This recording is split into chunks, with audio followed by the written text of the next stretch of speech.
¿Qué tal, amigas y amigos? Tenemos hoy día en Trinchera Libre a Uri Ben-Shmuel, director del diario La Razón y agudo analista político.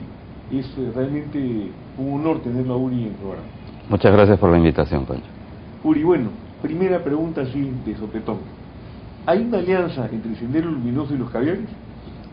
De facto, quizás no de jure, pero sí de facto. Son compañeros de ruta, digamos, ¿no?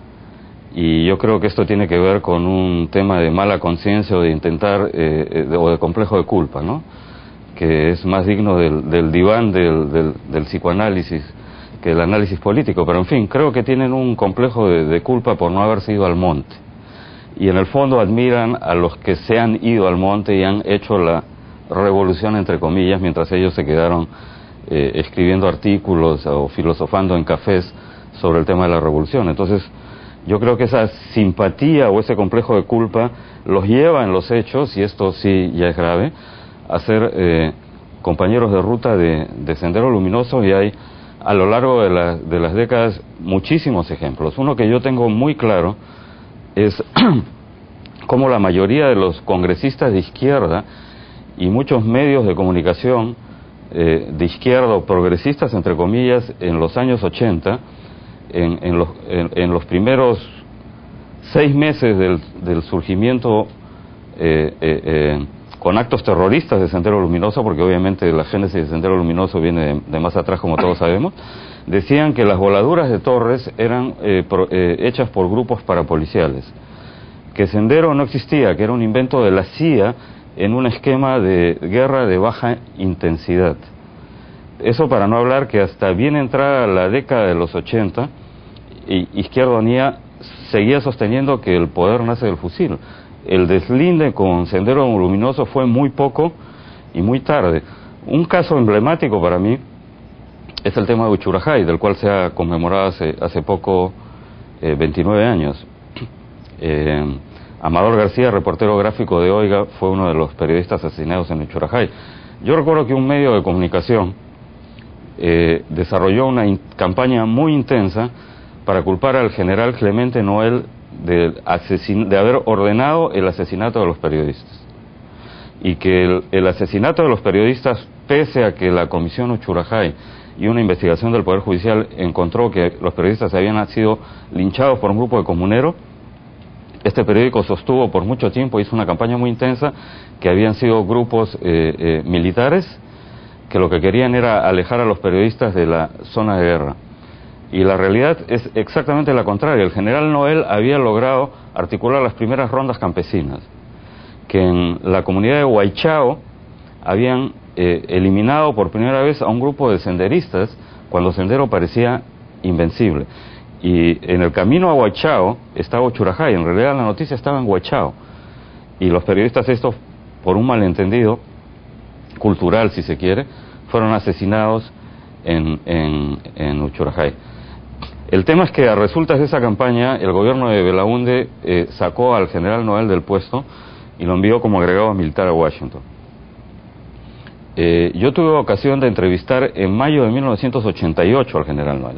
La única entrevista que dio fue para la revista Oiga, y él me dijo, yo me quedaba 6 meses más a cargo y yo eliminaba a Sendero. Ahora, en ese contexto, Uri, permíteme, hoy día estamos escuchando a gente como Antesana, un supuesto especialista en el tema, ha estado sosteniendo hasta hace unas semanas que Sendero Luminoso no existe. Exactamente. Y que es un apéndice del narcotráfico. Y ahora sale a decir que hay que combatir ideológicamente a Sendero.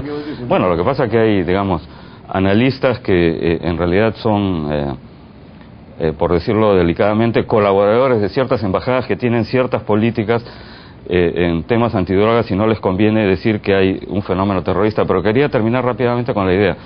Noel me dijo que acababa en 6 meses con Sendero Luminoso. Pensé que era una fanfarronada, lo publiqué.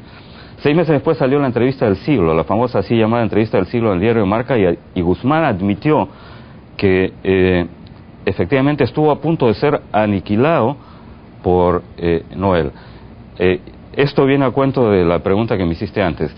La campaña de ese medio hizo que se perdieran muchos años en la lucha antiterrorista, simplemente por un sesgo ideológico. es el mismo medio además que en medio del operativo Chavín de Huántar publicó en portada que el túnel sí existía, ¿no?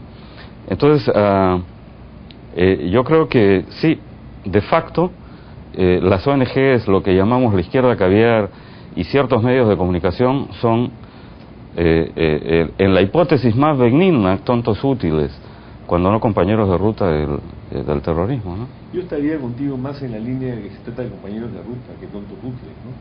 Porque han tenido todos los elementos de juicio. Y nunca han hecho un mea culpa, ¿no? Y nunca han hecho y además, los vemos en la Comisión de la Verdad proclamando Sendero Luminoso como un partido político. Bueno, yo creo que aquí hay un tema, que es un tema que me interesa mucho.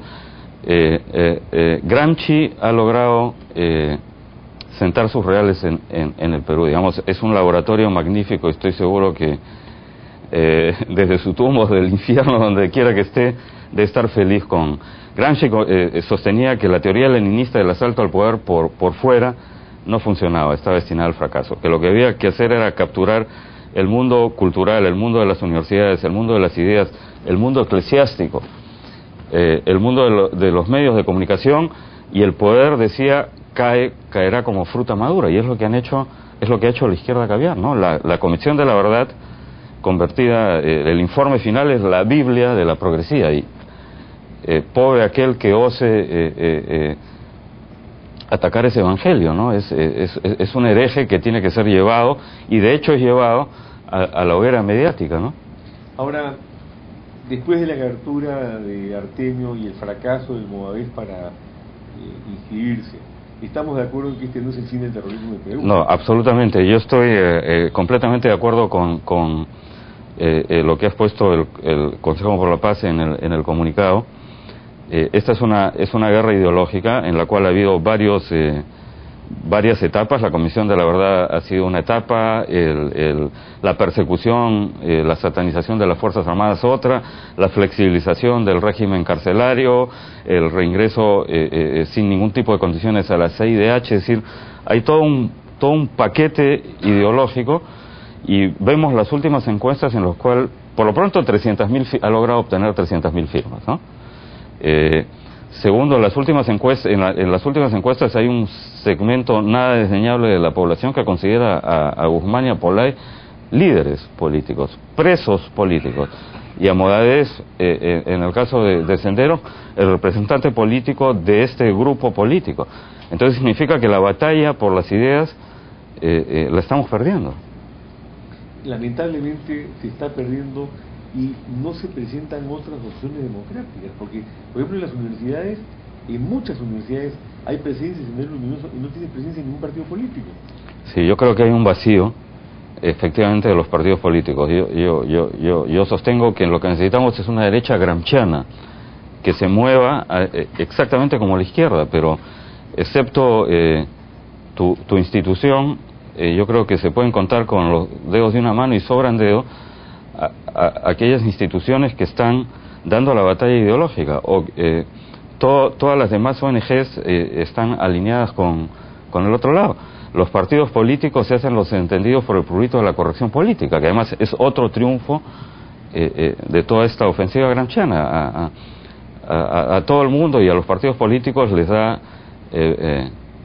pánico decir que son no digo siquiera de derecha, de centro derecha. Es decir, la izquierda se ha apoderado del patrimonio de los derechos humanos, del patrimonio del cuidado del medio ambiente, es decir, la izquierda marxista. La izquierda marxista, por supuesto. Porque claro, podría haber una izquierda democrática en el Perú, pero el APRA ya se pasó a la derecha y no quiere reconocerlo, que ha dejado también un tremendo hueco ahí, ¿no? Sí, es que nadie quiere decir, todos se proclaman de izquierda porque la izquierda ha logrado apoderarse del patrimonio del sufrimiento, de los derechos humanos, de la defensa del medio ambiente, y aquel que no dice que es de izquierda, automáticamente se convierte en un reaccionario, que es lo que Willy Musenberg, el fundador del Comiter, decía. Hay que desacreditar continuamente a nuestros enemigos, etiquetarlos de fascistas. Al cabo de suficientes repeticiones, eso se volverá una verdad en la conciencia de la gente. Entonces, si tú no estás dentro de esa argolla políticamente correcta, te clavan el San Benito de fascista, nazi, fujimontesinista, lo que fuera, ¿no? Así es. Y la otra cosa es lo que dice Kalikowski, ¿no? que todo intento totalitario implica la voluntad de apoderarse de la memoria colectiva. Exactamente, han logrado reescribir la historia.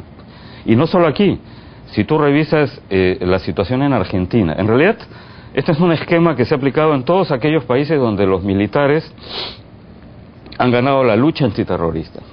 Y enfatizo además lucha antiterrorista, porque además se han apoderado del lenguaje. Guerra interna. Conflicto armado interno.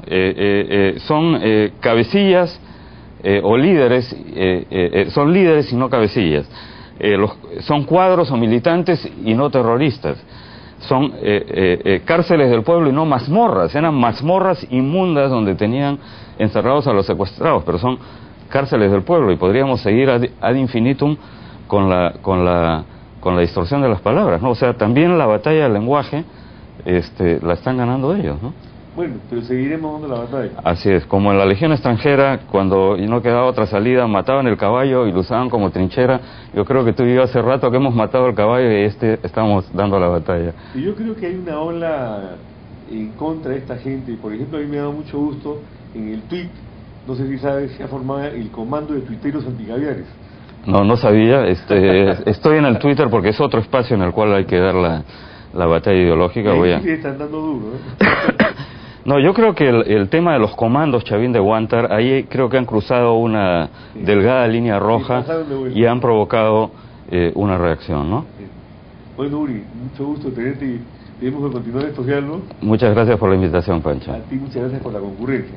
Amigas y amigos, con ustedes, como de costumbre, estamos este lunes nuevamente a las 11 de la noche en Trinchera Libre.